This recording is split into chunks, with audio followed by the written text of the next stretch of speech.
Today we are doing a pick a card video for August 2024.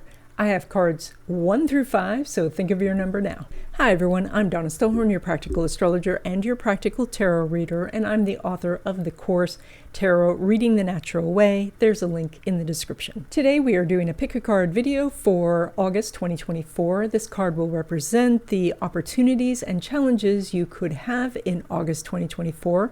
I have cards 1 through 5, so think of your number and we'll get started.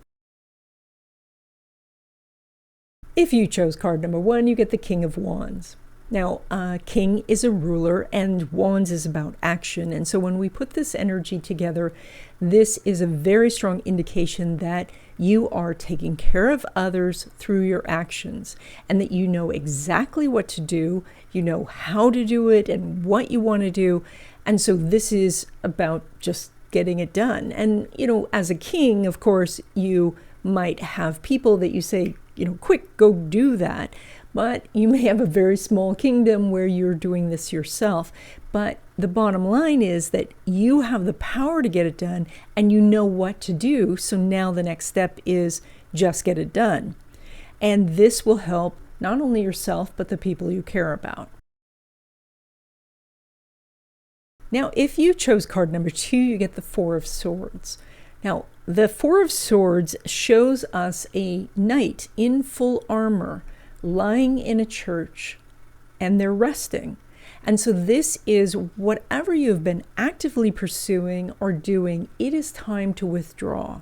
It's time to come back and rest and gather your strength and assess what's been going on and see if something, whatever you've been working on, where it's at. And this is a time where you may have been pushing and pushing to do something, make it happen, but this is a time where you pull back.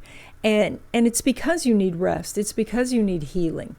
And we see the knight in the church, and in the stained glass window, we see a blessing taking place. And so as you pull back, you do receive the blessing, you do receive the healing. But and when it's time to take action, you'll be ready to jump up. You're in full armor. Your sword is handy. It's there. But in the meantime, this is a time to pull back, withdraw, and rest. Now, if you chose card number 3, you'll get the Knight of Swords. And this means that you are enthusiastically ready to charge into battle. This is that you can overcome any difficulty, whatever it is that needs to be done. You have the energy and the enthusiasm to get it done. Now, the only drawback, of course, is this is very quick energy and it may not be sustained. But sometimes that's okay. You know, sometimes when you jump into a project, you'll be able to get the majority of it done. And then you'll need to call on different energies to get that last little bit done. But this says that you are jumping into something that you absolutely know you're going to succeed at, because you don't feel like you have ever lost a battle, you know, in this type of battle, that you are maybe a little wild right now, but definitely ready to take on a challenge. If you chose card number 4, you get the Six of Pentacles. Now, this is a very complex card, and we see that there's a situation going on. There's a lot of different people in the card. And so it can depend on who you identify with in the card. But in general, we are every person in the card. And so from the perspective of the merchant who is handing out the money, or the benefactor who is giving to the different people, it may be a time where you are balancing the scales of needing to give to, you know, because you have received a lot. Maybe this is a charitable act you're doing, or that you're helping someone to, you know, with some sort of project they're working on, or you're giving to your kids. This is something where you have something in abundance and you're giving some of it out.